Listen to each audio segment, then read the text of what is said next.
শুভ সকাল। আজ আবার আপনাদের অনুরোধে আজ সকালে চলে এসেছি চৌগাছার সেই মিনি কক্সবাজার খ্যাত চৌগাছার ফুলসারা গ্রামে। আপনারা জানতে চেয়েছিলেন যে এখন বর্তমান কি অবস্থায় আছে এবং লোকজন কেমন হচ্ছে। যদিও এখন বাজে সকাল 7:30 আর এখনই দেখেন মোটামুটি লোকজন আছে, তবে পানিটা অনেকটাই কমেছে। তবে আমাদের প্রত্যাশা যে দূরত্ব যেন 2-1 সপ্তাহের ভিতরে পানি যেন এই জায়গা থেকে চলে যায়, তাহলে কৃষকরা কিন্তু তাদের যে ফসল সেটা এখানে কিন্তু ফলাতে পারবে। এছাড়া কিন্তু পানি দীর্ঘদিন এভাবে যদি জমা থাকে তাহলে কিন্তু কৃষকের ব্যাপক ক্ষয়ক্ষতি হবে। যাই হোক, এটা সৃষ্টিকর্তা প্রদত্ত পানি, যার কারণে মানুষের কোনো হাত নেই। তবে মানুষের কল্যাণেই কিন্তু এই পানিটা আস্তে আস্তে চলে যাচ্ছে এবং অনেকটা শুকিয়ে যাচ্ছে। তাছাড়া এই পানিটা চলে যাচ্ছে কিন্তু বুক ভরা বাওয়ারে।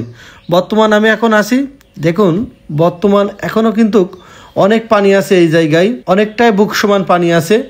তো একটু পানি যেতে সময় লাগবে যদিও। এছাড়া এই জায়গায় কিন্তু গত বছরও পানি বেঁধেছিল, কিন্তু এত পানি বাঁধেনি। তবে অনেক কৃষকই বলেছেন যে গত বছর তারা 2 বারের বেশি এই জমিতে ধান রোপণ করেছিলেন, কিন্তু পানিতে ডুবে গিয়েছিল।